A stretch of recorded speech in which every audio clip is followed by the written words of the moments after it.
cloth from which he is cut. I mean, No. that is a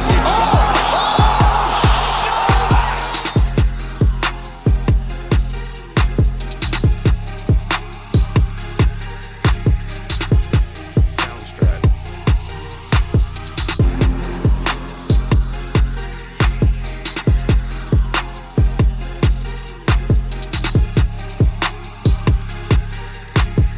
Soundstripe.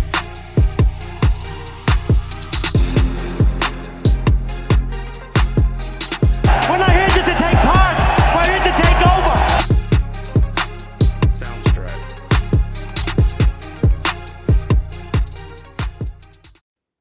Welcome back to another episode of Road to Gold. I'm Dylan Maven. I'm here with your co-host Ron Askew. We're here on episode 2 of Road to Gold, bringing you the MMA news that you want and you've been craving. I'm really excited for this show. Ron, how you feeling today? Episode 2, like I said, for episode 1, we're excited to be here. We're excited to do this. Got a good show for you guys tonight. Hopefully, of course, we can bring the energy the same way as last time. No, we got a good show today. We're gonna hit a little recap. We had a big card last week. Had some crazy fights. Had some nonchalant fights, but we're gonna talk about that. We got a big fight night coming up this week. UFC Mexico, big implications there. Got some current MMA news, picks of the day. Got a nice debate of the day coming for you later. I think it's gonna be interesting. 2 opposing viewpoints. So yeah, let's just dive right into it. UFC 298, we saw some pretty intense things going on. We had Merab Dvalishvili kind of embarrass Henry Cejudo. Yeah. We had Ian Gary, Jeff Neal in a snoozer. We had my boy Rob, who you doubted and called washed. We had him show up and show out against Paulo.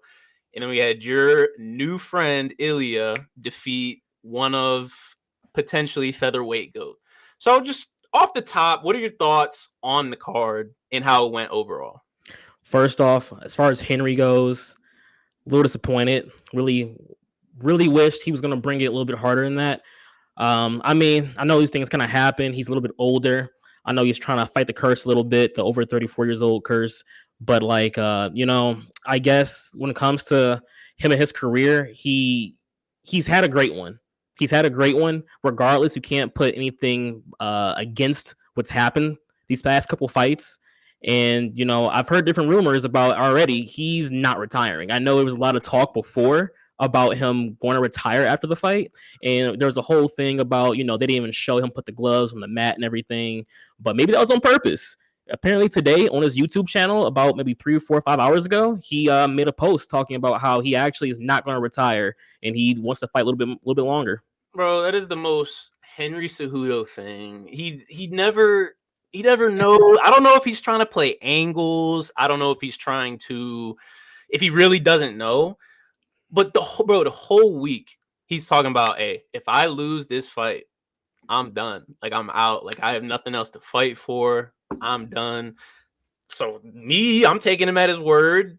What else does he have to fight for? He's Henry Cejudo. He's Triple C. He's been double champ. He loses, after 3 years off to Aljo. Fine, time off, whatever.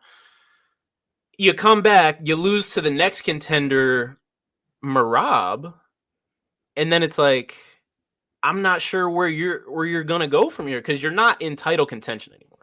I think at this point he has to fight for a little bit of pride. Like you were looked upon as like one of the best fighters just in the UFC, let alone the division.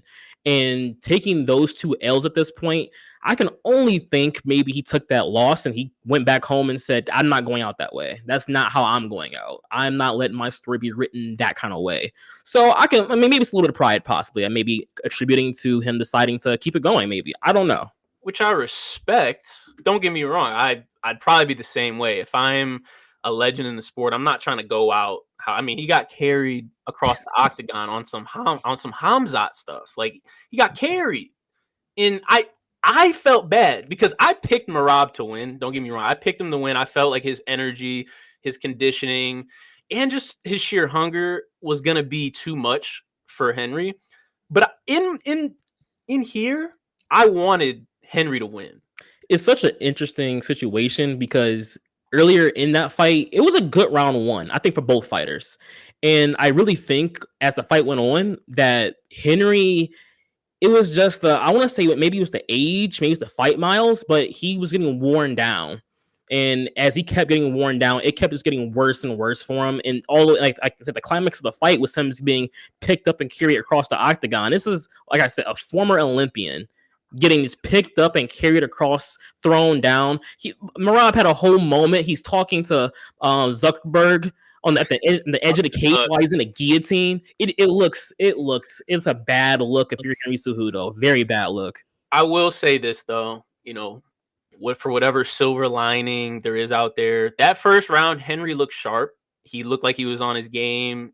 His wind was there, and he got a takedown. Like he hurt Merab. He hit him with a straight two, and then hit him with a left hook. So he clearly can still fight, and I do think for sure that he will be a player in this division. But I guess you got guys like Corey Sandhagen. You got Umar Nurmagomedov, who's coming up in the ranks. Obviously, Cheeto's fighting for the belt. You got bantamweight is stacked. It is. Peter Yan and Song Yadong, they're fighting each other, but they're two guys that are guys in this division, but they're lower on the totem pole because of how stacked this division is. So I would hate for Henry to get lost in the shuffle.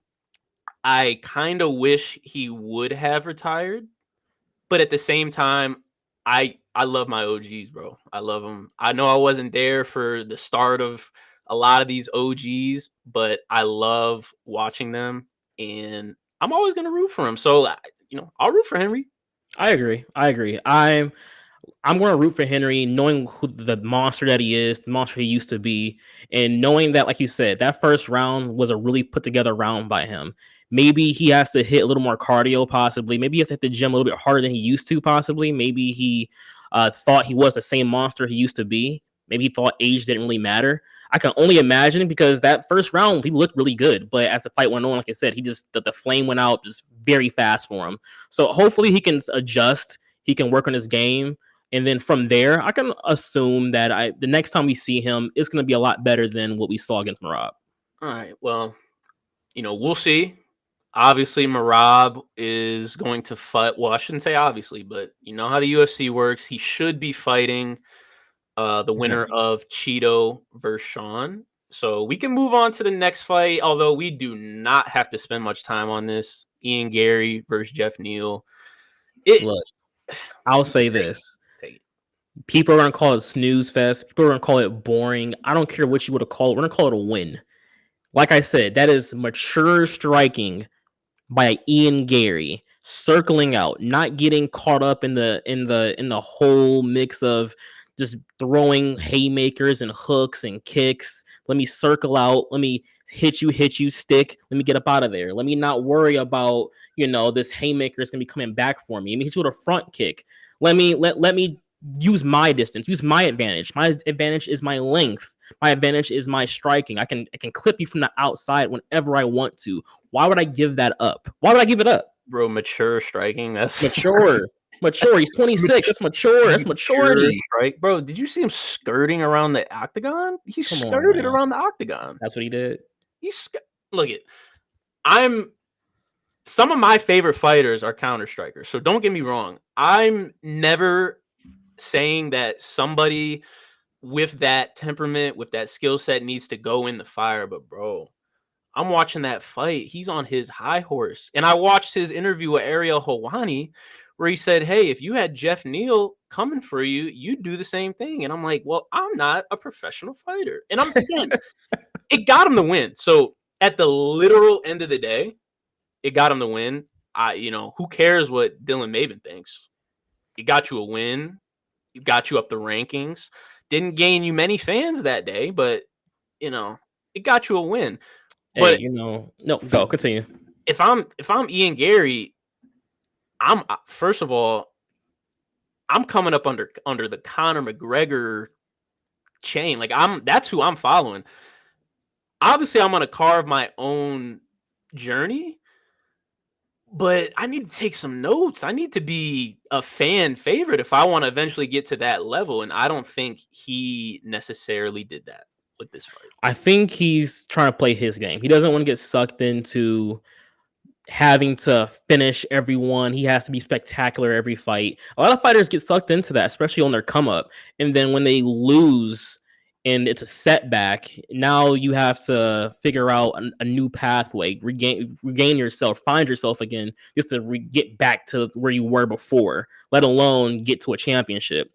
It's just funny, especially you're funny about this because there was once upon a time an Israel Adesanya moment in the UFC. People weren't liking him. They were calling him boring. They were calling him one of the most boring champions because he wasn't finishing fights. And he was doing a lot of circling, a lot of leg kicks, a lot of jabs. And he was winning fights, you know? There's nothing wrong with that. Look, you respected it. We all respected it. He was definitely one of the most elite fighters in the UFC at the time, for sure. But it's funny that, someone like you see Izzy do that, and it's like, hey, like, he's the GOAT. What do you want him to do? And then when it's Ian Gary doing it, it's like, oh, man, he needs to get in there. He needs to gain some fans. I don't know, man. We've seen Izzy. I'll say the worst Izzy we've seen was Yoel Romero. He didn't run from Yoel.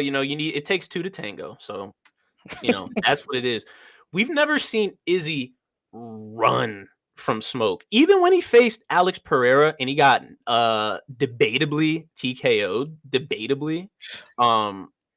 he wasn't running. Ian Gary was running. Like, I don't know, there was a fight where these two women were fighting in the octagon. It was on one of the random fight nights that they have, and one girl got hurt and she sprinted from one side of the octagon to the other. There's a hilarious meme of it. I wish I would have remembered the graphic to put it up here. That's what it kind of reminded me of. I've seen people run from that work before, but I just don't think he needed to do that. Ian Gary is super skilled. He's super dangerous. Use that length, use your reach that you have on Jeff Neal, because Jeff Neal is a savage. Don't get me wrong. I picked Jeff Neal. He's a guy. Use your advantages to help you in that situation where you don't have to skirt around the octagon. That's all I'm saying. I understand. I totally get what you're saying. Use your advantages, get around, maybe even, he could have, I'll even agree here. He probably could have threw a little bit more in the fight, but what we saw was masterclass striking. What we saw was him pick him apart whenever he wanted to. He chose the engagements. He chose them. And like you said, like, he's not a slouch of a fighter. Going against Neal. Like, he's not a slouch. No, he's not. It's definitely one of those type of fights that I understand why he did what he had to do. And I feel like in the future, we're going to see the more savage side of him. We're going to see it. It's going to happen for sure. No, I agree. It wasn't there last outing. That's all. I'll say this: the one silver lining that I'm glad I saw, because I did, and I want to give him credit for this. I want to give him credit for this because he said it. He did say it after the fight, so it's like, in his interview with Ariel Helwani, they were talking about it a little bit. Like, they were talking about how he was kind of, they didn't say running away, but that's what Ariel wanted to say. And Ian said that this camp, he focused a lot on explosive misdirections. And you want to know how he did it? He said he studied guys like Jamar Chase. He studied guys like Justin Jefferson. And he said, I don't care what sport people play. I'm just a fan of explosive athletes. And he said, I studied especially those two guys because the way that they release off the ball when they have a defender in front of them is like art. And a lot of people take that for granted. Football fans, MMA fans. That's not easy to do when you got somebody coming at you. For sure. And you need to hit a little jab, escape. I'll give him credit for that. Because obviously, as a football player, I heard that and I was like, okay, like, you got me. You got me. But yeah, I mean, that's pretty much it on that fight. whether you want, it got a dub, pretty lackluster. It is what it is. Win's a win. It is. Moving on, Rob Whittaker versus Paulo Costa. Great fight. Great fight. It was. Both fighters came to the octagon with their best. Paulo had Rob almost out of there. If he does that 10 seconds earlier in the round, we might be talking about a Paulo Costa win right here. Oh, I think we do. Well, unfortunately, that's not how the world works, not how reality works. Rob Whittaker pulled out the win. Well, you're a Paulo fan. You had a lot of smoke for Rob coming into this fight. What are your honest impressions leaving this? Look, shouts out to Rob. I did not know what kind of Rob we were going to get. He was chewing up Paulo's legs. He kept attacking. Paulo was trying to do the same at times, but Rob was just more effective. He was able to just keep striking Paulo, get away from the power of Paulo when it was needed. He definitely showed he's not washed. He definitely showed he can still be a contender. But credit to also Paulo, because he's someone who took a very long hiatus as well. And no one knew what kind of Paulo we were going to get. No one knew if he was going to make weigh-ins, to be honest. Didn't know. No one knew. And he not only did, he was lean. He walked into the fight. He was lean in there. He was, I know I've heard he actually stopped. He cut back on working out a little bit just to kind of get away from being so muscular, having so much mass with him. At the end of the day, I think both fighters definitely showed out a little bit. It was a close fight for sure. It was for sure Robert win though. And at the end of the day, much respect for Rob. I appreciate you giving Rob his flowers. Are you a fan of lean Paulo, or do you juice Paulo? I am a fan of lean Paulo. I don't know if I'm a fan of Paulo either way. I don't know if I'm a lean Paulo fan. The reason I'm a lean Paulo fan is because, we're going to talk about fighters like him who have such a high significant strike output, and he throws so heavily with so many strikes. Those head kicks he was trying to launch at Rob were ridiculous. And one thing you have to worry about is his stamina. Can he keep this up for the entire fight? And I don't know. A lean Paulo makes me feel a little more. He looked good the entire fight when he fought Rob. So I feel like when it comes for Paulo, I think lean Paulo is going to benefit him. And I don't know. Maybe maybe this is a new journey for him. Maybe things happen a little differently. I can't help but think juiced Paulo would have got Rob out of there early on, because I think pretty much everyone knew as the fight went on, it was going to lean in Rob's favor. And once Rob established that jab, once he was getting his stances switched on the regular, once he was feeling comfortable, you could kind of see the tide turn. That first round, Paulo looked fast. His spinning kicks looked crisp, although he didn't land many, but he landed one that counted. Fast. He looked very fast, but I don't know. You look at Paulo that faced Yoel Romero. You look at Paulo, you look at those early Paulo days. I don't know. I just can't help thinking that he would have got him out of there. But like I said, I'm a fan of Paulo either way. But Rob, this is what I was trying to tell people. Rob's not washed. He's not. I'm not going to say, I don't know whether he's in his prime. I don't know whether he's in whatever. Rob is not a gatekeeper. He's at the top of the division. He's trying to get back in. And I think there's a path. You sign me up for Rob versus Sean. Sean Strickland, Rob Whittaker, sign me up. That's a win for him. In my opinion, very early opinion, he beat Sean.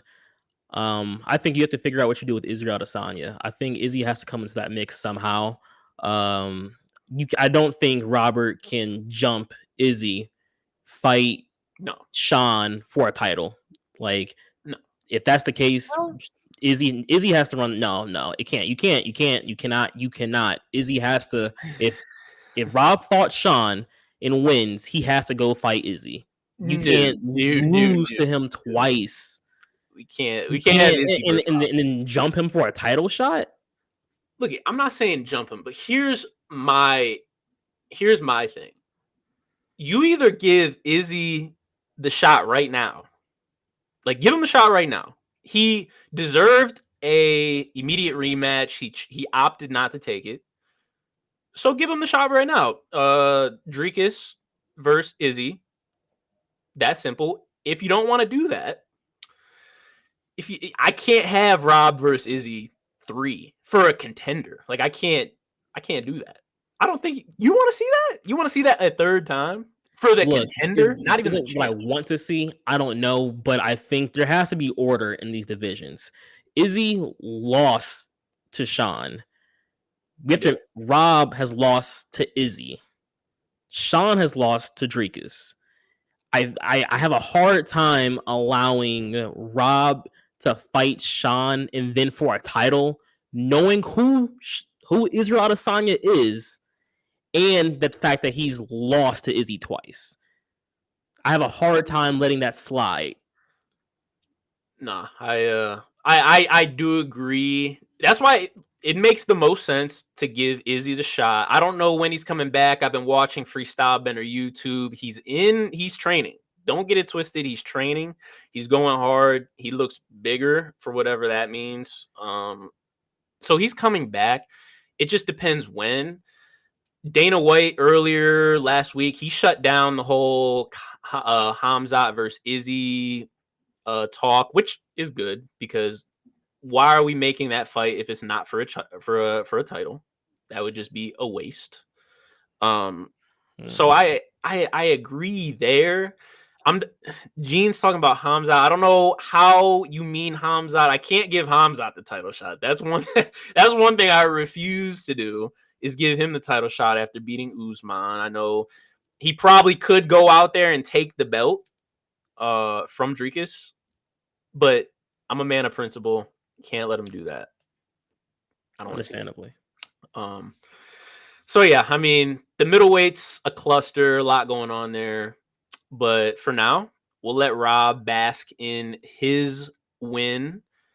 And that takes us to the main event of the evening. The real guy who gets to bask in his win. He does. We got Ilia Topuria takes out Alexander the Great, who many were calling the greatest featherweight in history of the UFC. My dog. He looked great. He looked great. I'm not a fan. I understand the plan in the Volkanovski corner. I really do. I get it. They said, hey, Ilia, he's a boxer. He's essentially he has ground game, but like he's not making his money there. He makes his money boxing, not kickboxing, but boxing. Let's kickbox him. Let's keep him at range. Let's keep him at bay. Let's touch him up with the body kicks, go ahead kick, box combos, but then let's stay heavy with the kicks. I understand Eugene Behrman was in his corner as a typical Israel Adesanya city kickboxing strategy. It was. I'm not a fan of touching people, not trying to hurt them. And if the other fighter wants to hurt you and you're not going out there to hurt him, you're going to lose 90% of the time. So I understand going out there and trying to keep him at bay, touch him up, do all this. But when Ilia, he lost that. He was losing those early exchanges, but when he gets in, it's over, and that's what we saw. I think Volk, like you said, debatably featherweight GOAT. I think he's not even good. He's great at a lot of things, but he's a master of none. When it comes to Volk, he had to kickbox him, but he had to do it the way he did it. I know you say you don't like the fact he wasn't trying to hurt him, but he cannot get caught up in an exchange with Ilia. He doesn't have a good enough kickboxing or boxing game to be in there with Ilia. He just does not. He's like I said, he's a master of none. He is a great striker. There's a lot of strikers that are beneath him. He's a pretty good kickboxer, as we've seen facing Ilia in that first round. But I think ultimately it came down to his kickboxing is not being good enough to keep Ilia off of him. And then once Ilia figured out the counters, once he figured out how to get inside, once he started stringing against some of those longer combinations, he realized some things. There was a moment in the first round where Ilya came in with a long combination, and Volk went for a single tie clinch, and he countered Ilya with a knee to his long combination against the cage. Ilya noted that. That knockout was not just a right hand came from nowhere. He noted the fact that Volk went in, single tie clinched, and went for a knee. So the next time he went in for a long combination, he went for a left hook. It backed up Volk. He went for a body shot. And sure enough, as he got close enough, Volk went in. If you look at his arm, he goes behind his head to try to clinch him. Ilya doesn't even have to look at where his head is. He can feel it. He knows his head is up. He knows the fact that Volk is holding on to one arm to the back of his head. All he has to do is just find the punch. And sure enough, he did. Found the punch, laid him out, and that was the fight. It was not a fluke right. It was not something that's happened to happen. It was a very strategic moment for Ilya. And when your boxing game is that great, look, man, I don't know. You're amongst the best in the UFC, let alone the division. No, don't get me wrong. His boxing is some of the best that we've seen. It is. I will fully admit that. But boxing aside, Ilya goes in there to fight like his life depends on it. He is throwing everything he has into those things. So don't get me wrong, he caught Volk. Everything you just said was very accurate, very articulate. I agree 100%. All that aside, bro, he went in there to win and to hurt him in a sport where hurting the other person gets you the win. Volk didn't do that.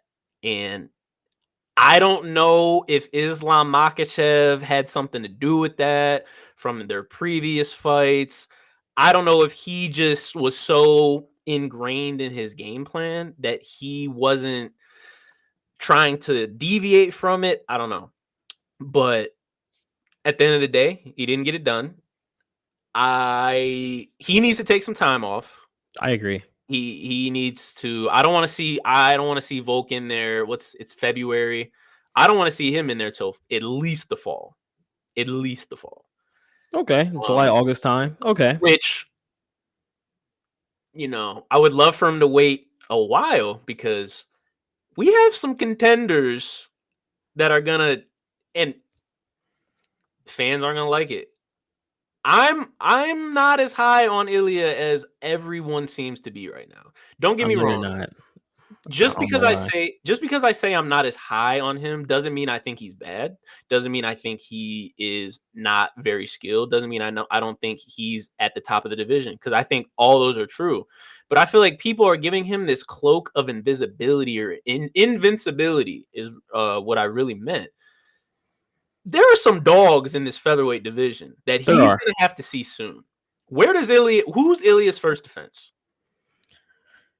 The fact that he just fought, and I know Max fights soon, he can take some time. I think maybe you go for Max.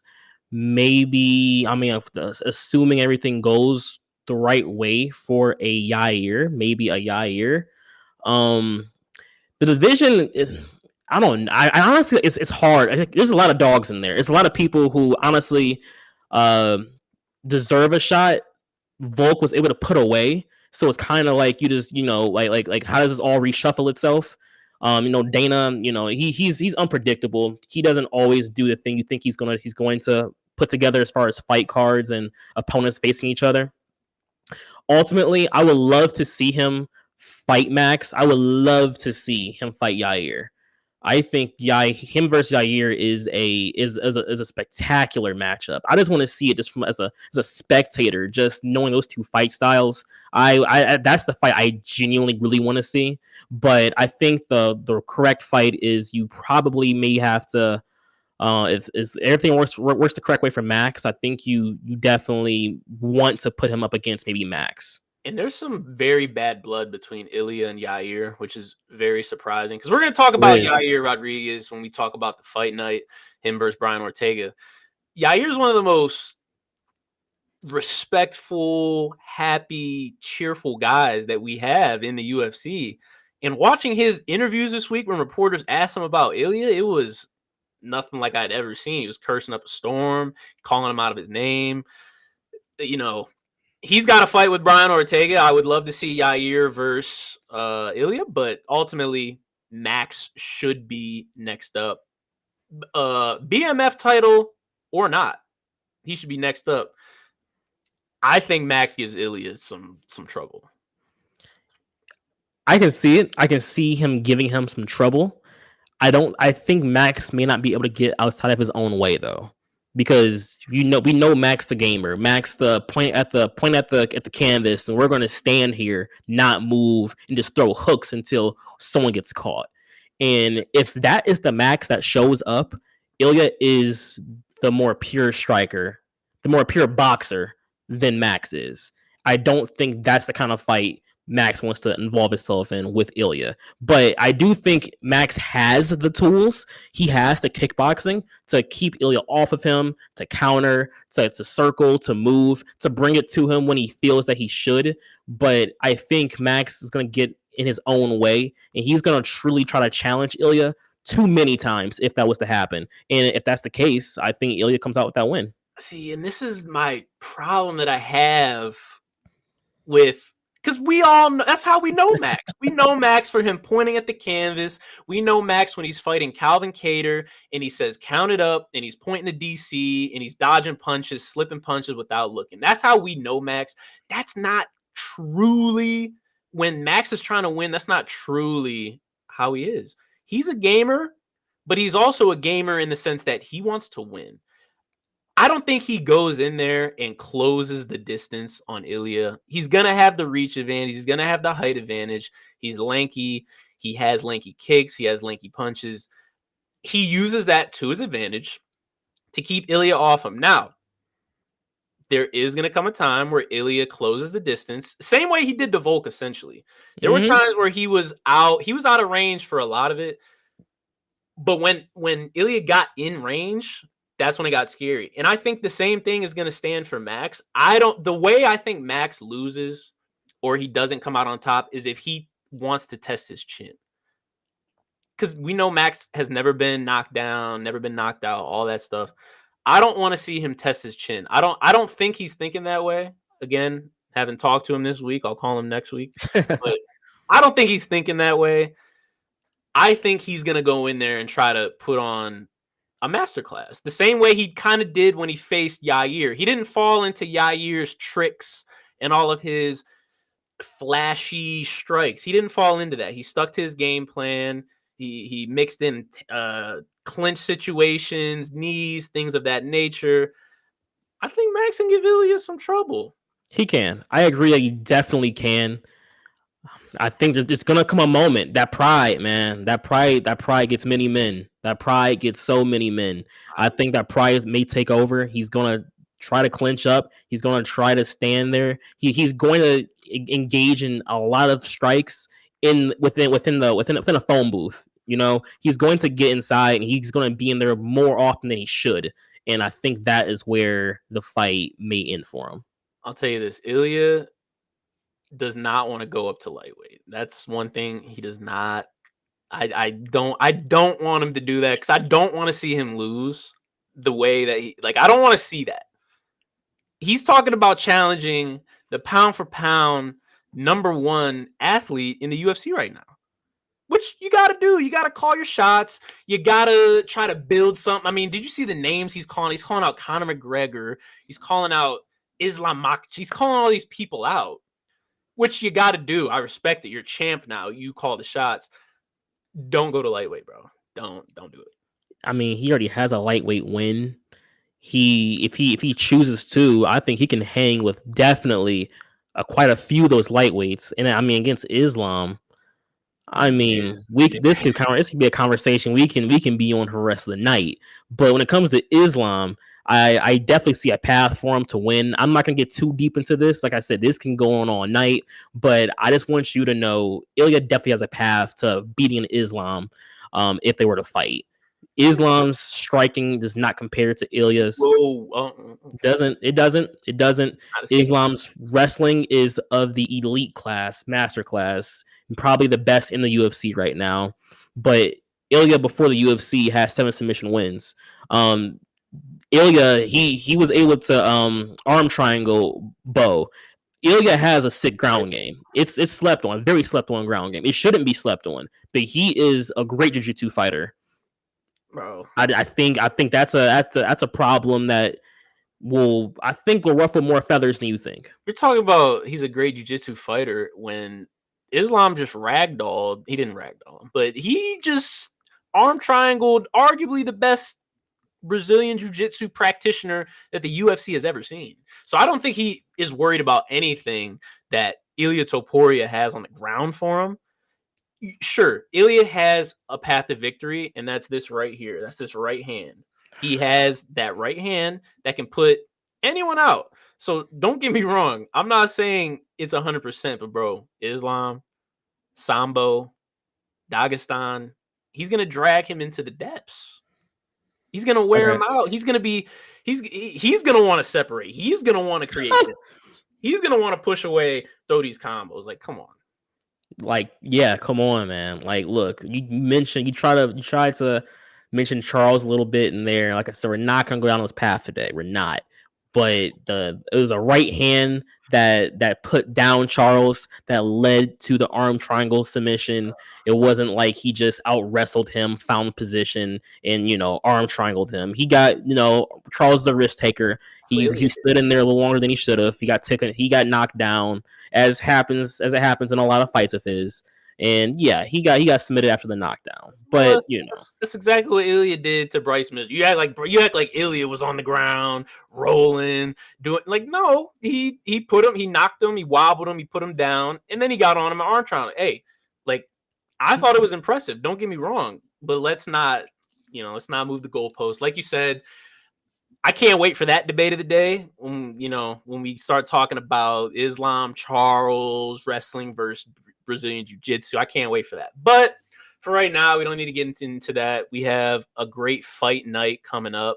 We got Brandon Moreno versus Brandon Royval. We got Yair Rodriguez versus Brian Ortega. And we're starting off the card with Raul Rosas Jr. versus Ricky Tercios. Doesn't need to be long. I like this fight. I like this fight a lot. Two younger fighters in a stacked bantamweight division, which just goes to show that these two guys, I mean, they're on the main card for a reason. And, Raul Rosas, he's the kid that got signed when he was 17 years old, 18 years old, around there. He's facing Ricky Tercios, who was on Tough. That was a good season of Tough, too, that he won. What are your initial thoughts on this? Just quick. I like Raul, 19 years old. He has UFC wins. A 19-year-old has UFC wins. Like, he definitely has potential. Very high octane when it comes to the ground. So much energy. Against Terrence Mitchell, he showed he's developing his striking a little bit. I like him. Like, he's very raw. It's very early in his career. It's very hard to say where everything's going to go for him right now still, obviously. But he's a young, exciting fighter that I think fans can get behind just simply because how young he is, let alone his skill level against some of these like older, more mature fighters who've been doing this their entire lives. I like Raul. I do ultimately think Raul is going to be the one to win the fight, though I do like Ricky. Ricky has some pretty decent fights in his past here. And I think what's going to happen is that the fight's going to go to the ground, and I think Ricky doesn't have the wrestling or jiu-jitsu ability to escape Raul. I think like he can manage himself. He can stay out of general like some troublesome situations against other fighters, but Raul's entire game plan is typically wrapped around charge at you, throw you to the ground with one of a million techniques, and take your back, choke you, armbar, triangle, whatever he has to his arsenal, and to do it almost as fast as humanly possible. I think that's gonna be too much for Ricky. Though Ricky's a good fighter, I think this isn't the one for him. No, I agree with a lot you said there, and it's interesting, right? Like Raul Rosas came in 17, 18. with a wrestling heavy style, Very. which you would think going up against guys that are fully grown, fully developed, 30. I mean, Ricky Turcios, he's considered younger in UFC, in MMA. He's 30. He's got 11 years on Raul. But what we're going to see tomorrow is we're going to see Raul come out 100 miles an hour looking for that takedown. Because don't get me wrong, if this stays on the feet, this is a pick'em fight. They both do not have the best hands. They can don't get me wrong, they can scrap, they can make it dirty, grimy. By no means is this going to be a boxing, kickboxing fight unless their wrestling nullifies each other. That being said, who's grappling, wrestling am I going to lean on? That energy that Raul Rosas Jr. has, I think that's going to carry him. Similar to how we've seen Merab versus Henry. Maybe not that dramatic, obviously, carrying right cage and things like that. But I think that's kind of the energy we're gonna see. And this will be a very big win for him. This will be a very big win for him. Like you said, he got Terrence Mitchell out of there. A fight before that, though, he took a loss. That was on 287, which I think helped him. He was young. He hadn't experienced defeat yet, undefeated. He only has 9 fights, man. 9. He only has 9 pro fights, and he's in Mexico City on the main card. Like, I don't know. I think I agree with you there. I think Raul will get him out of there. Now, on to the co-main event of the evening. We got Brian Ortega versus Yair Rodriguez. What are we thinking here? This is a very interesting matchup because Yair, if you know Yair, he is one of the most crafty strikers in the UFC. He has 1,000,005 different kick variations, and he will throw them all against you. He will throw elbows. He's very dangerous in the clinch. He's just dangerous as long as the fight is standing up. He at times will go for some opportune takedowns just because, and even when he does, he's a ground and pound guy. He's gonna try to hit you with every elbow, every hook that he possibly can if he does get that on you. Brian Ortega is such an interesting fighter because yes, he hasn't had a win in a while, but he has one of the sickest jiu-jitsu games off his back, whether he's on top, regardless of he almost got Volkanovski out of there. He has many accomplishments as far as submissions and jiu-jitsu goes that really can overtake Yair if the fight goes there. And he's a gamer on that when it comes to standing up and striking as well. He's a gamer. He doesn't I believe UFC.com had him at, what was it? I think 1 for 38 for takedowns. He goes for takedowns, but he doesn't get them. These submission wins go from people reversing and taking him down, or them just going for just different takedowns on him and him just pretty much maybe giving up possibly at times, knowing his jiu-jitsu is that good. But either or, he's not a guy that typically gets a lot of takedowns. Though he gets into a lot of these scraps where he's just throwing a lot of different strikes, he can't do that with Yair. Like, he can't absorb the strikes that he typically would do against other fighters with Yair. He does not have great head movement. He does not defend extremely well. He takes shots to give shots. He's okay with the mentality of, I will take a hook, I'll take a jab, I'll take the kick if it gets me close enough to land my hook. And that's not a smart game plan when you're doing that standing up the entire fight. It could be a situation where I say that I'm going with Yair to win this fight. Brian has a small window of winning. It's if Yair hurts him, gets a little over aggressive, and tries to ground and pound, and Brian does regain his composure on the ground. I think if that situation happens, Brian can definitely end the fight. I think if he somehow is able to get a takedown off on Yair, maybe he's off balance, something like that. Maybe he goes for a spin technique, takes his back. I think that can be an avenue Brian could possibly take, but that's pretty much it though. That's as far as it goes for him. As long as this fight is standing up, Yair by knockout. Well, that's the thing. And just to give everybody context, this fight was already scheduled. It was on UFC Fight Night on Long Island. They made it to the octagon. They had a banger first round. It was a great fight. It was hot. It was bullets were flying. It was great. And they got in a grappling exchange, and Ortega's shoulder popped out of its socket. So Yair ended up getting the win via TKO. But I remember leaving that because that card was a banger. That card was a banger. And that fight was leading to be a banger. And I felt like we got robbed. And I knew after that fight, Yair was eventually going to go fight for the belt. I knew Ortega was going to take a year off. I knew we weren't going to be able to see this fight, but I really wanted to see it again. And we finally get it this Saturday. Everything you just said, I agree with some. I do disagree with some. I'm picking Ortega to win. I think T-City is going to get his hand raised. And let me tell you why. Again, we can't really go off of the first fight. We can't explicitly use that. But nonetheless, that happened. I seen Ortega and I seen Yair on the feet. Do I think Ortega can beat Yair on the feet? No. I'm not going to sit here and say Ortega has the boxing, the kickboxing. More importantly, the lack of defense that he has. I don't think he can necessarily do that. But if you watch that first fight on the feet, Ortega was in there. I remember he took a straight 2 from Yair. You're right. His head movement is lacking. I think he can take Yair's best punch combo, all of that. But ultimately, the fight's going to get to the ground, bro. Like, the fight's going to get to the ground.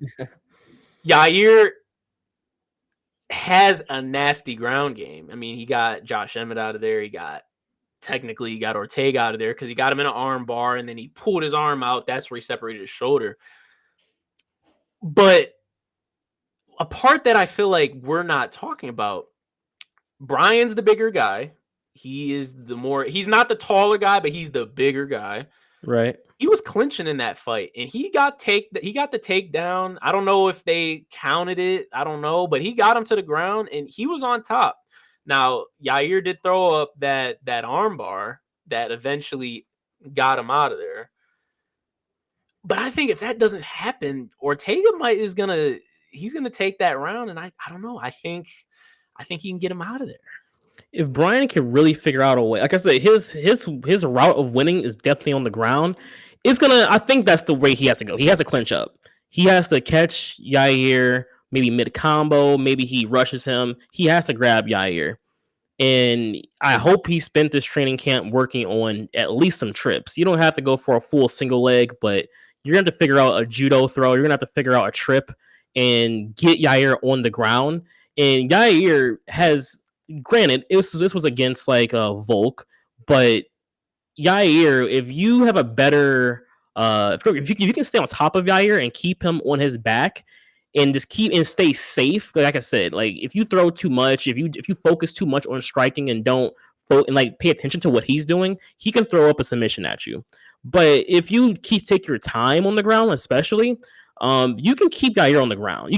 I'll admit, Yair doesn't he has a great submission game, but there's times where against a guy like Brian Ortega, who I do think has one of the best submission games in the UFC, probably, it may not be where he wants to try to win the fight at. But Yair's smart though. He's a smart fighter. He's not going to, I think, fall into the trap of staying on the ground. If he's on the ground, it'll be a mount position or it'll be half guard.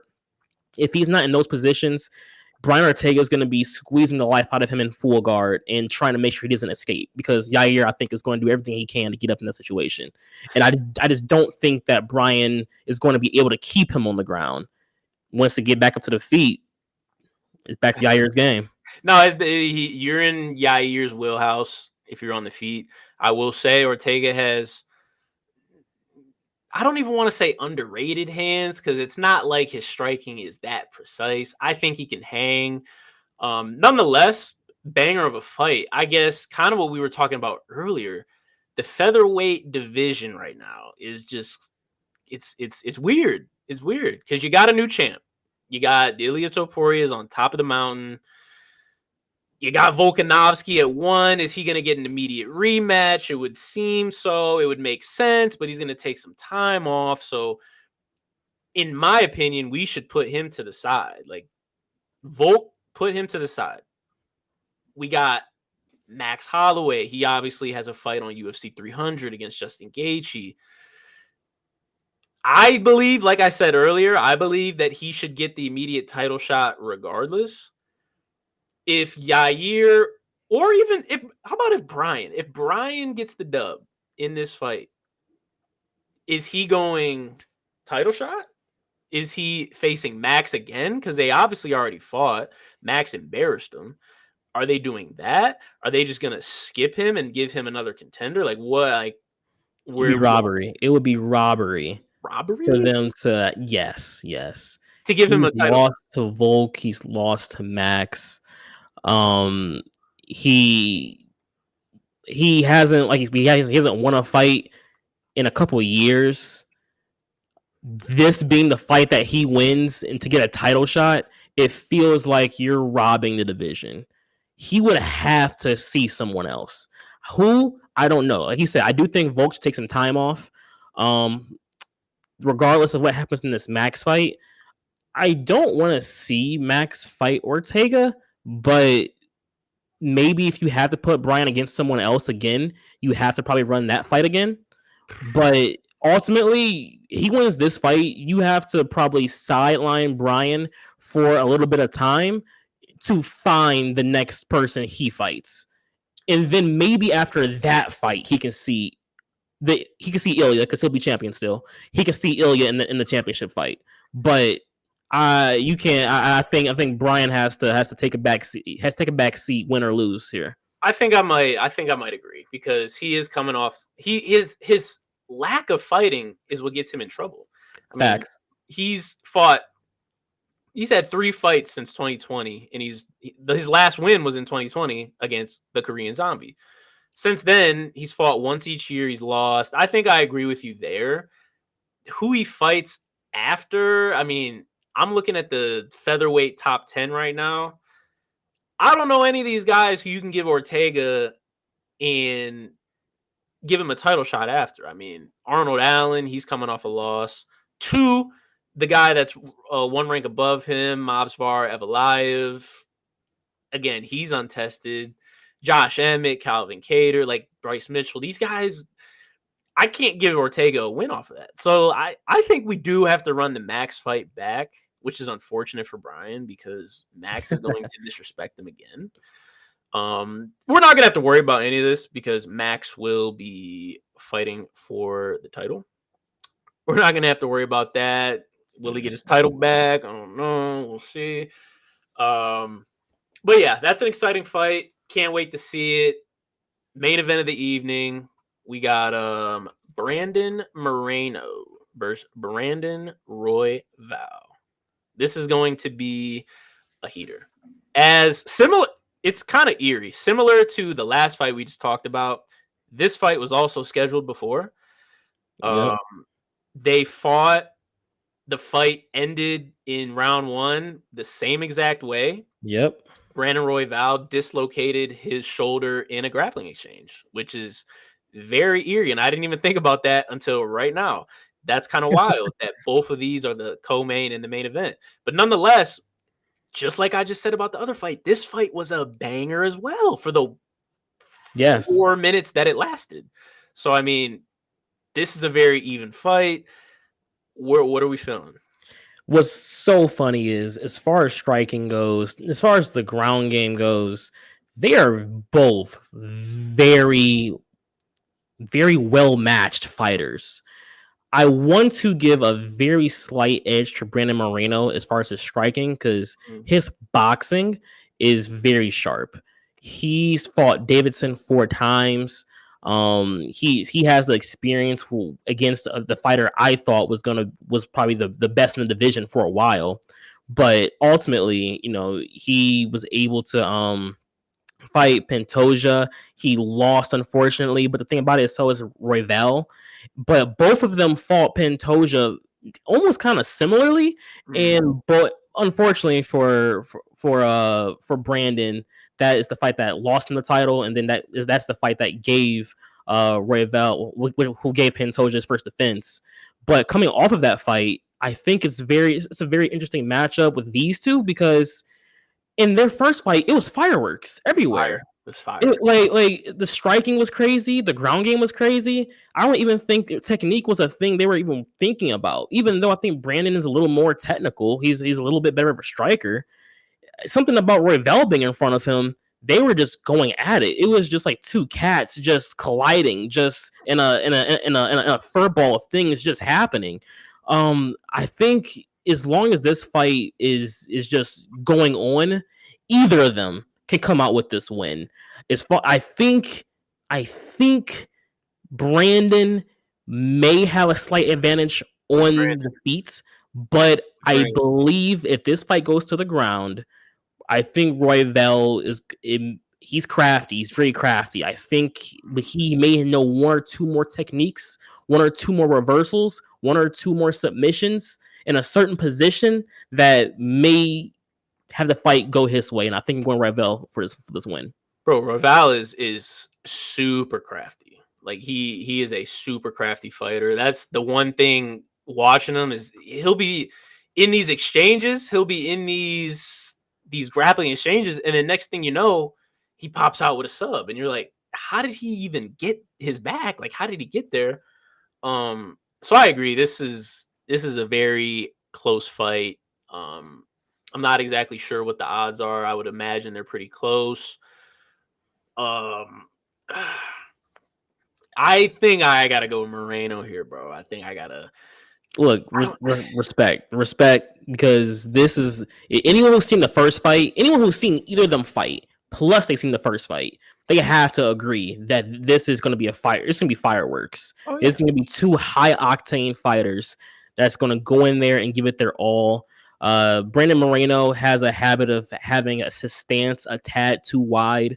I hope Royval takes note of that and maybe throws a couple more leg kicks than he probably usually would. But again, Moreno being slightly better of a striker, I'm sure he'll have a counter for that at some point. This can go so many different ways. There's not a clear path for either of them just to say one will win.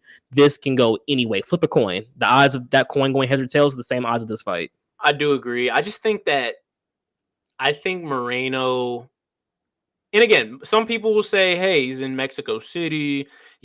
Moreno actually hasn't had the best success in Mexico City. I think he definitely has a loss there. I think he has a draw there. Like, it's not the best, but nonetheless, I think his experience, the people he's seen lately, I mean, Alexander Pantoja, Figueiredo 3-4 times, Kai Kara-France, who until recently was up for, if Kai Kara-France would have beat Moreno, he would have been fighting for the belt. So that's another guy. Like, I think he's just been thrown into the fire, and I think he's going to come out unscathed. This division is kind of a mess. I'm not going to lie, which is crazy because a lot of these divisions are a mess. Because if Moreno wins, you can't have him fight for the belt again. He's 0-2 against Pantoja. Like, you can't do that. Not immediately, no. Royval literally just lost to Pantoja. Yeah, either way, yeah. So this isn't even a contender match. Like, I can't see any of them. Kai Kara-France, he's not, like, I don't know. They got a lot to figure out. Muhammad Mokaev, he fights next week. Maybe he could weasel his way in there. I don't really know. But nonetheless, very excited for that fight. Should be fireworks. Very interested to see what happens. Moving on, man. There's not a lot of current MMA news out there right now. One thing that I did want to talk about, though, UFC 300 finally has its main event. No, it's not Conor McGregor. No, it's not Hamzat versus Israel Adesanya. We got Jamal Hill taking on the champ, Alex Poatan Pereira. When you seen that notification pop up on your phone, when you saw the tweet, what was your literal first thought? Food. I thought food. Alex, I think I feel like there's something about Jamal. Like he's coming into this. Like I like confidence. Big fan of the confidence he brings to a lot of his fights, but he's coming off a little bit overconfident. Like he's almost treating Alex as if like he's just your average striker. Like he had this whole little rant talking about, oh, I'm not gonna wrestle him. We're gonna strike him and knock him out. Like I'm like he's telling people his plan. He's telling Alex his plan. What's gonna happen in this fight? And look, I respect it. Like you were a good striker with a lot of power, but I mean, this man took out Israel Adesanya. He's taken out Sean Strickland. He's taken out Yuri. Like I think you should probably be a little more humble about who you're fighting. Maybe talk a tad less. Like, I'm okay with the talking, hype the fight up. Be confident in yourself for sure. But Alex is bro. Like if he comes in the cage with the exact demeanor he's talking with right now, he's going to lose that fight. Well, I think that's just his personality, though. Like, I don't even think it's like a cocky. Like, I don't think he's talking himself into thinking that. I think he genuinely believes that. And Jamal Hill is extremely skilled. Do not get it twisted. Jamal Hill is a striker. Me personally, being as invested as I was with the Izzy versus Alex Pereira, I can't even call it like a trilogy or anything. They fought so many times. Being so invested in that, I've seen Poatan. I know him, so I think that he has the advantage here. But I can't let you sit there and act like Jamal. Like this isn't gonna be a fight. This is gonna be a fight.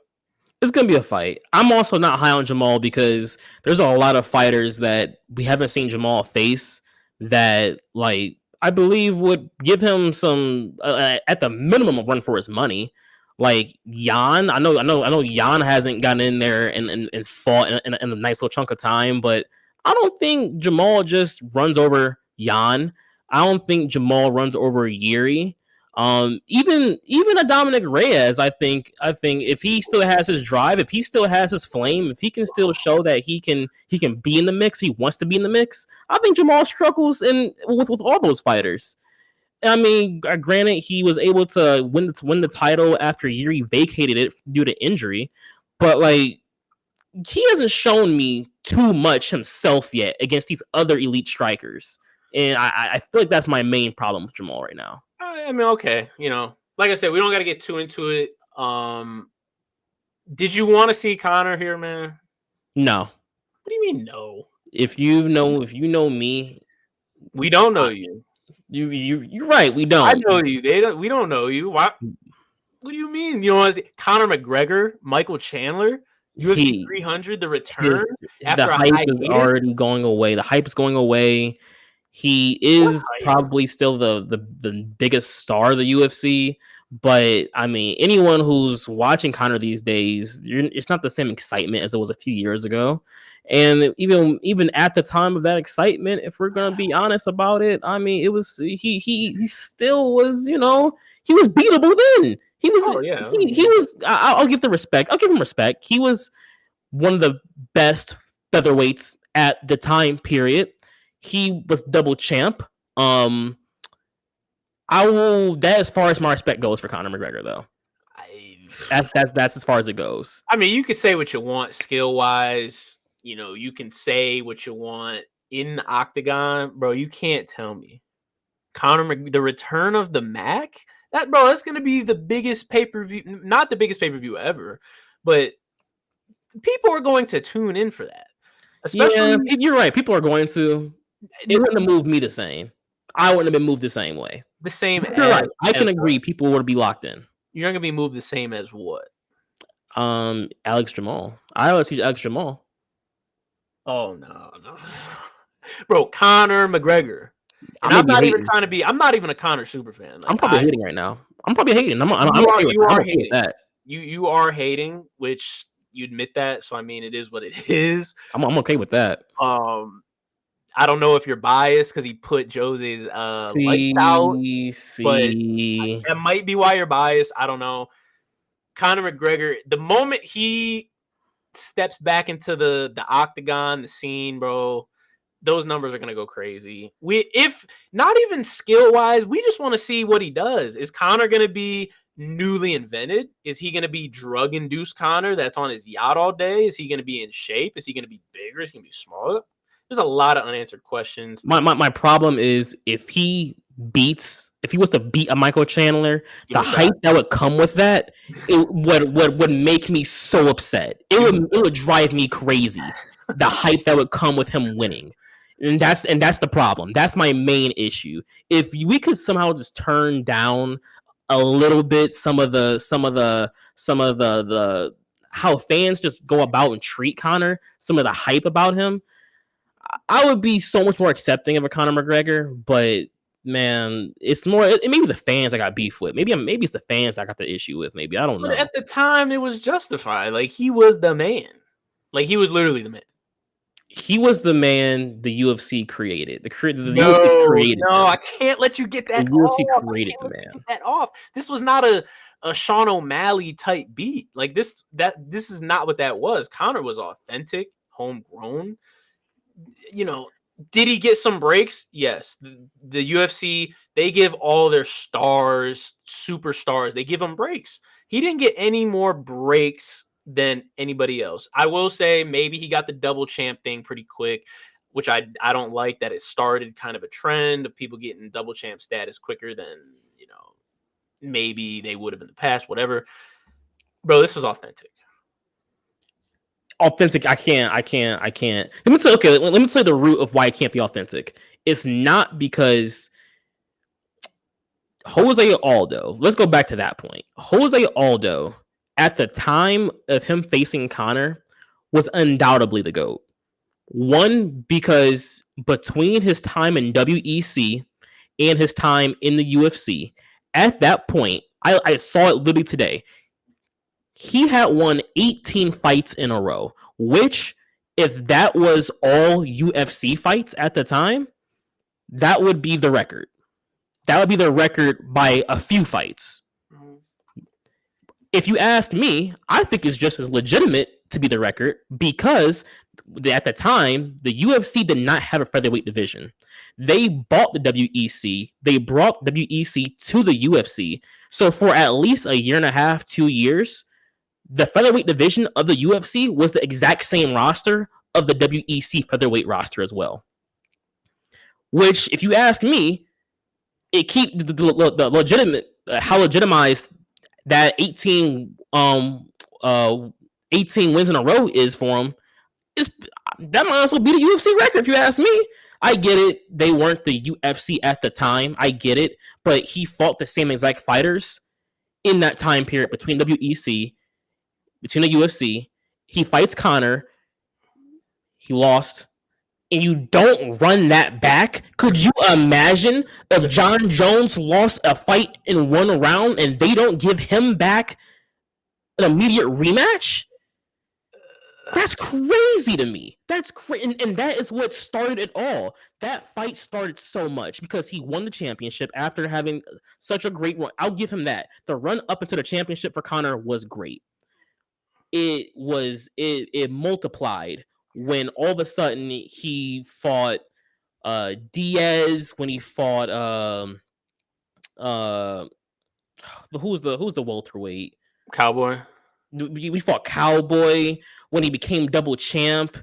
Then he took a hiatus, fought Mayweather, the Mayweather fight. Like, oh my gosh, Mayweather. I may have to give more credit to Mayweather than the UFC for making Conor McGregor. That boosted him so crazily. And then he just didn't fight. He had his own whiskey. He started his own whiskey brand. That gave him a little more clout. It's successful. It's good stuff too. I'll give him that. But at the end of the day, so much happened for him to have this kind of fandom. And it really wasn't all authentic, and it all started with that fight against Jose. And oh man, run that fight back. It doesn't happen the same way. And then who was Conor McGregor? That's my point. That's pretty. I see your sentiment. I do agree at the time. Like, I think about it in today's terms. If Volk wants an immediate rematch, granted, I think he should take time off. If Volk wants an immediate rematch, you give it to him. He's had a long streak in featherweight. He's defended the belt however many times. I agree. You probably give him it back. I don't think the UFC was giving Conor a break there. I think they just realized they had the biggest UFC star in history, and they didn't really have a choice. That's kind of the difference here. I don't think it's them giving him a break. I think Conor just was a different breed. But, that's just, it's all in the past. Doesn't even matter now. Would have loved to see him on UFC 300, though. But, we can move on, man. Plays of the week. Well, let's give the people some advice, hypothetically. What is your play of the week? Royval is on my lay. He is plus 240. I for the fight, for anyone who's seen the first fight, anyone who's seen both these fighters fight, this should be a pick 'em. This should be 110 minus 110 for both, but they have him at plus 240. I am adding him to my lay immediately, and I'm winning. I'm winning some bread. I'm winning some bread on that one. Oh, okay. No. That's I agree. That fight is it's gonna be good. It's gonna be good. Those are great odds. Plus 200. I mean, you can make some money there. I'm gonna go a little less. I do think T City pulls it out, man. I do, especially him at plus 120. It's not, the best odds you're ever gonna see, but throw him on a lay, man. Throw him on there. I think you could get him. I think you could get you some money there. To wrap up the show, man, the last segment of the day, my favorite segment, debate of the day. We got an interesting one here. Old school versus new school. You versus me. Yeah. Our favorite fighters versus each other. Yeah.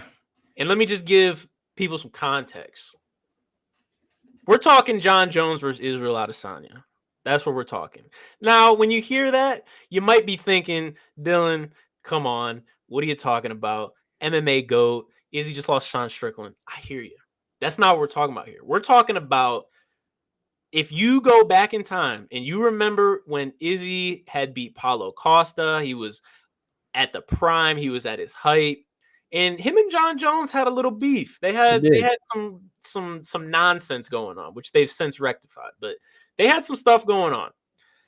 There was a lot of talk about them linking up at light heavyweight and running that, specifically at the new Allegiant Stadium in Las Vegas that was being made. They were going to sell it out.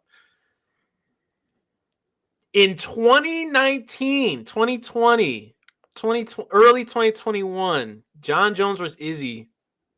How does that go? Look, everybody. By the way, this is before there was Islam Charles. We used to go back and forth about Jones Israel all the time, and it was at this time period. I remember the articles. I remember the smack talk. I remember the possibility of this fight actually happening. And at the time, for me, it felt disrespectful. Didn't understand why. Didn't understand what possibly could have made these people think this is the fight that Israel Adesanya is going to have to make him double champ. Look, I'll give you this: if it was to somehow happen for Israel Adesanya, you would have heard nothing from me ever again, because that would have put him over the edge of any other fighter I could have ever imagined. The thing is, that's a fairy tale world where Israel Adesanya actually does that. Complete fairy tale. Because the possibility of him actually getting in the octagon with a John Jones for a win, it's very possible. We're talking about the GOAT? You kidding me? Come on, man. Striking, wrestling, submissions, clinch. There's not a place you can go in that fight where Izzy is safe. No, it's not happening. It's just not a thing. what do you mean safe? I understand the argument that is going to be made. He went up, he faced Jan Blachowicz, and he got taken down. John Jones, Greco-Roman, Wiz. I hear you. Those two situations are vastly different. They're very different. Do I think Jones is a better wrestler than Jan? Yes. Izzy's faced wrestlers before. He hasn't had an issue until the Jan fight because of the size difference. When he goes up and faces John Jones, it's good. It's probably going to be a size difference, but it's not going to be as drastic as a Jan. Jan was in there about 230. Jan was in there about 230. Izzy he weighed in at 200. So he's probably in the octagon like 195, 200. So I'm throwing that out. As far as what Izzy has to be worried about from Jones, you're talking about he has nowhere to be safe. Izzy's beating, I shouldn't say, he's outstriking Jones on the feet. Like Is that. he? Yes, I've seen it. I've seen it. We've seen, especially in 2019. Let's remember how Jones was looking at the end of that and why he had to step away from the whole organization. He fought Thiago Santos, who was on one leg and damn near lost that. And then he fights Dominic Reyes, who we go back and forth all the time about who really won that fight. That was one of the first fights I ever watched, and I thought Reyes won that. I was cheering for Jones. I thought Reyes won it. And then he takes a hiatus. Izzy fights him right after that. He's taking him. He's taking him out. Well, I get it. We want to talk about the past and the history of John Jones. Let's do the same thing with Israel Adesanya. Remember, we're talking 2019, 2020. You're right. So let's go back then. In 2020, let's remember he had a snooze fest with Yoel Romero. Literally fought someone who, if we're being honest, Yoel was he's a flashy guy who loves exciting fights. Would he have taken Izzy down? I'm not necessarily sure, but definitely was willing to stand there and strike with him. But what did Izzy do? Bro, no, you're lying. No. It takes two to tango. They looked at each other. It takes two to tango. What do you mean? Look, I will agree that Yoel should have did more just because of the fact he's the one challenging the champion. Yeah. So I can't take away from Izzy just because, hey, you won the fight by doing nothing. That's great for you. But come on now. Does that fight help what people think about you already when people are already saying you may be a boring champion? It does not help his legacy, but what did he do after that? That was a fight against Paulo Costa, which I believe he knocked out, and then after a day, Paulo Costa admitted to being drunk the day before the fight. So we saw a not 100%, probably hungover Paulo Costa fight Israel Adesanya. And don't get me wrong, that is totally on Paulo Costa. That's on him. That's so on him. I'm mad. I can't believe Paulo actually would go out and do something like that. That's so crazy to me. And he paid for it. But nonetheless, he was in there hungover fighting in a championship fight against Israel Adesanya where he got knocked out. But, I'll give him that because, hey, you knocked out Paulo Costa, a premier heavy-hitting striker in the division. Hey, I get it. I definitely get it. But while he was having snooze fest with Yoel, while he was fighting a drunk Paulo Costa, John Jones was having wars. He was having wars with Dominic Reyes and Thiago Santos, who Thiago is definitely one of the better Muay Thai strikers in the UFC. Like, he's not a premier guy who just brings in a lot of views, a lot of tickets, but knockouts, he does that.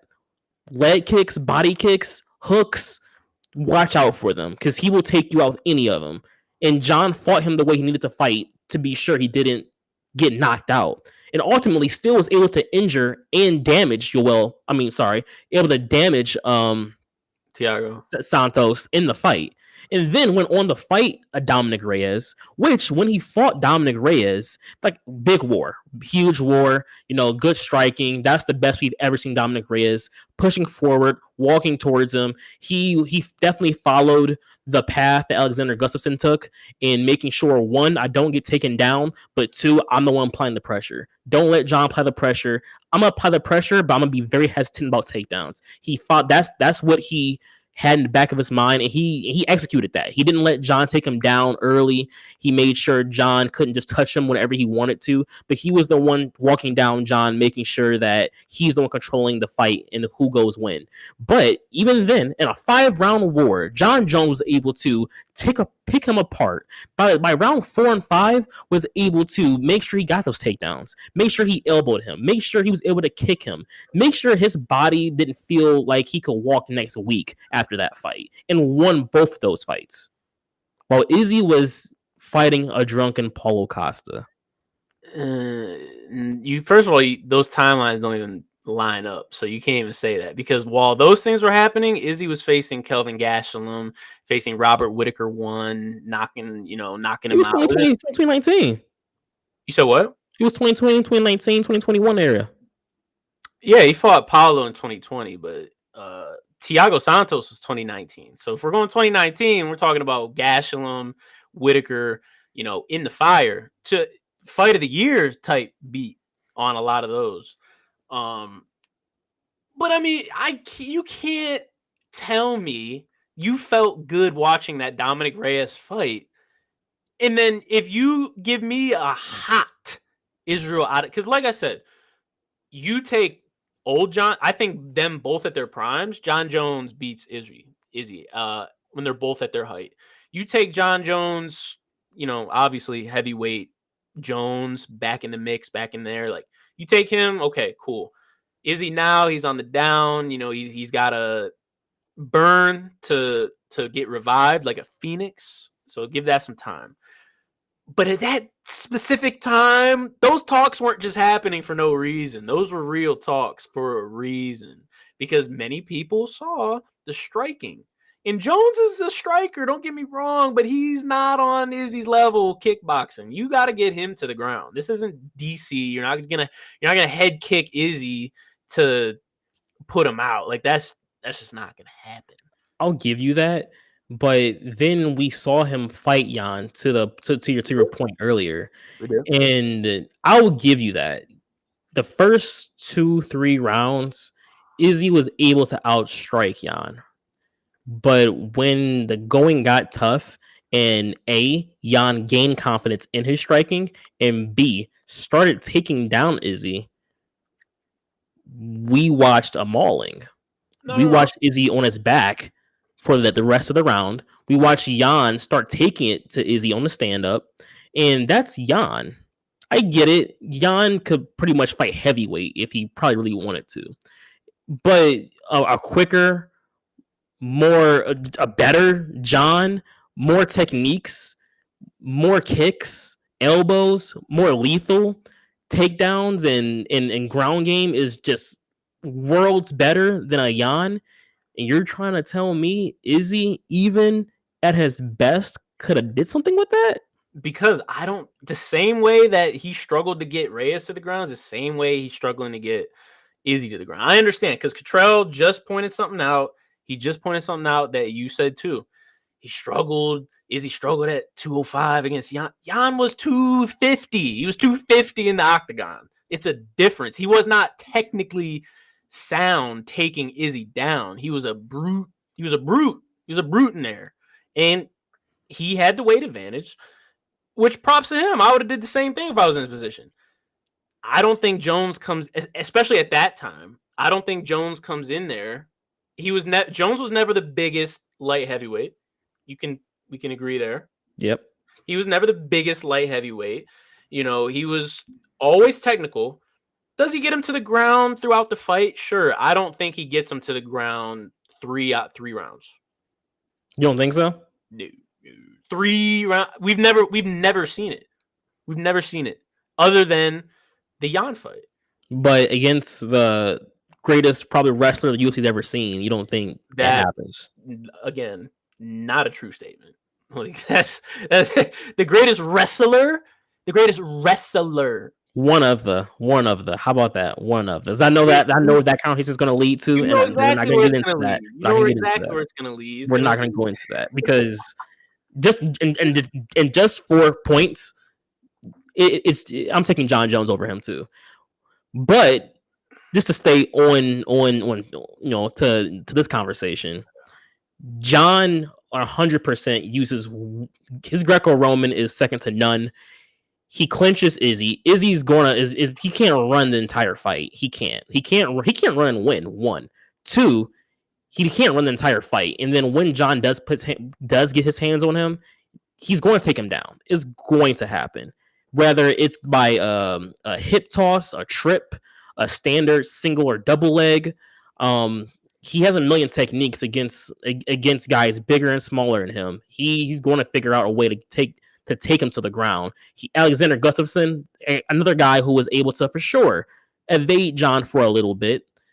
And that's a guy that's the same size as John, who, I get it. Dominic Reyes, natural 205 guy, probably was in there, probably fighting around maybe 210, 215 maybe against John, something around there. Against a 195 Israel Adesanya and probably a 210 John Jones, you think he's gonna struggle with finding some technique to take him down? And then when it gets to the ground, oh my gosh, the elbows, the techniques, the mount positions, man, Israel's not gonna even want to fight anymore after that. Like I said, if he gets him to the ground, he's gonna win that. I'm just not so confident that he's going to. I don't think he's gonna go in there trying to take him down. We know John Jones. We know his mentality. We saw what he did to Chael Sonnen. He said, I'm going to come to your territory. I'm going to come to your style, and I'm going to beat you in that. He did the same thing against Thiago. He has, like, I don't know if it's ego. I don't know if it's just confidence. I don't know what it is. He wants to beat that person in their game. He's going to come to Izzy. He's going to strike. That's going to be a striking fight. And right. That's where I think, especially that's where I think he went wrong with Dominic Reyes, is he went in there and said, oh, strike. All right, bet. Let's run it. And he, goes to strike. And I don't know. That's all I'm saying. Like, struggle with Gus. I don't know. Like I said, it's all hypothetical. I know I'm in the minority that would say this. Am I biased? Maybe, perhaps. I think there's merit to it. However, we'll most likely never know because John is a heavyweight now and Izzy is staying at middleweight. Bad. On that note, we're gonna wrap up here. Like I said, UFC Fight Night, Mexico City, coming on tomorrow. Can't wait to tap in. Can't wait to wrap up. Anything else you need to say? No, man. I'm excited. I'm glad we did the show today. Definitely a great card tomorrow. And then, this is going to be an ongoing conversation I can see regarding our GOATs, but we'll get to that, I'm sure, in the future as well. For sure. Got some good debates coming up. On that note, we will see you guys later. Thanks for tuning in, and we'll see you next week.